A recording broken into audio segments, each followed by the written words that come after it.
अस्सलामु अलैकुम रहमतुल्लाहि वबरकातुहू। नाजरीन मोहतरम, आज हम एक ऐसे राज की बात करने जा रहे हैं जो हमारे ईमान की खुशबू है, दिल की रोशनी है और रूह की ग़िज़ा है। ये राज है दरूद इब्राहिमी का, जिसे वासिफ़ अली वासिफ़ ने अपने कलाम में बहुत ही खूबसूरत अंदाज में बयान किया है।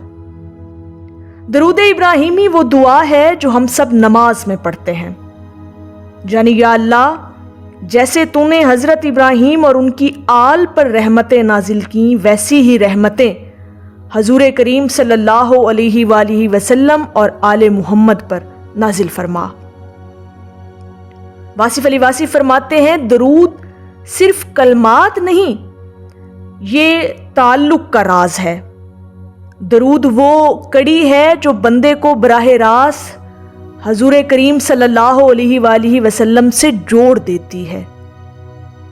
वासिफ़ अली वासिफ़ साहब कहते हैं, दरूद मांगना दरअसल हजूर करीम सल्लल्लाहु अलैहि वसल्लम की याद में जीना है।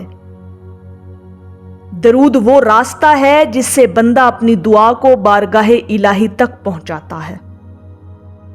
अल्लाह ने हजूर करीम सल्लल्लाहु अलैहि वसल्लम को रहमतुल आलमीन बनाया और दरूद पढ़कर हम इस रहमत के वारिस बन जाते हैं।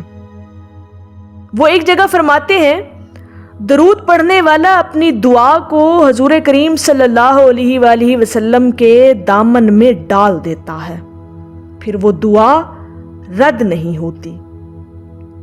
यानी अगर कोई शख्स अल्लाह से कुछ चाहता है तो पहले दरूद पढ़े, फिर अपनी हाजत बयान करे। दरूद दुआ के लिए कुफल की चाबी है। वासिफ़ अली वासिफ़ साहब समझाते हैं कि दरूद इब्राहिमी में हजरत इब्राहिम का जिक्र इसलिए आया है कि वो खलीलुल्लाह है और हजूर करीम सल्लल्लाहु अलैहि वसल्लम हबीबुल्लाह हैं। खलील के मर्तबे को याद करके हबीब के मर्तबे को पहचानना आसान हो जाता है।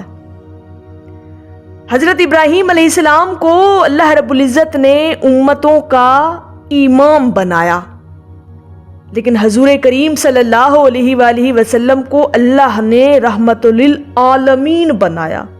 गोया दरूद इब्राहिमी पढ़ने वाला ये मानता है कि तमाम फजाइल और बरकतों का मरकज हजूर करीम सल्लल्लाहु अलैहि वसल्लम है। वासिफ़ अली वासिफ़ साहब के मुताबिक दरूद इंसान के दिल को नरम करता है, ये गुनाहों को धोता है। दरूद पाक पढ़ने वाला अपनी दुनिया और आखिरत को संवारता है। फरिश्ते भी उस पर रहमत के गुलाब छिड़कते हैं। वासिफ़ अली वासिफ़ साहब अक्सर कहा करते थे, दरूद पढ़ने वाला अपनी याद को हजूर करीम सल्लल्लाहु अलैहि वसल्लम की याद में बदल देता है। यानी जब जुबान दरूद में मशगूल हो तो दिल भी जिक्र मुस्तफ़ा सल्लल्लाहु अलैहि वसल्लम से मामूर हो जाता है। वासिफ़ अली वासिफ़ साहब नसीहत करते थे, दिन में कुछ वक्त सिर्फ दरूद इब्राहिमी के लिए मखसूस कर लो।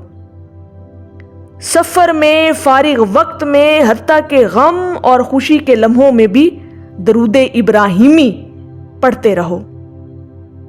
दरूद इब्राहिमी का मतलब सिर्फ अल्फाज दोहराना नहीं, बल्कि मोहब्बत को जगाना है। वासिफ़ अली वासिफ़ साहब कहते थे, दरूद पाक पढ़ो ताकि तुम्हारी यादगार बाकी रहे। दरूद इब्राहिमी पढ़ो ताकि तुम्हारे लफ्ज़ अबदी हो जाएं। तो नाजरीन मोहतरम, दरूद इब्राहिमी सिर्फ नमाज का हिस्सा नहीं, बल्कि हमारी जिंदगी का सहारा है। ये राज हमें वासिफ़ अली वासिफ़ ने समझाया कि दरूद इब्राहिमी पढ़ने वाला कभी महरूम नहीं रहता। तो अल्लाह रब्बुल इज़्ज़त की बारगाह में दुआ है कि हम सबको कसरत से दरूद इब्राहिमी पढ़ने की तौफीक मिले और हजूर करीम सल्लल्लाहु अलैहि वसल्लम की मोहब्बत हमारे दिलों में हमेशा जिंदा रहे। आमीन या रब्बुल आलमीन। السلام علیکم ورحمۃ اللہ وبرکاتہ۔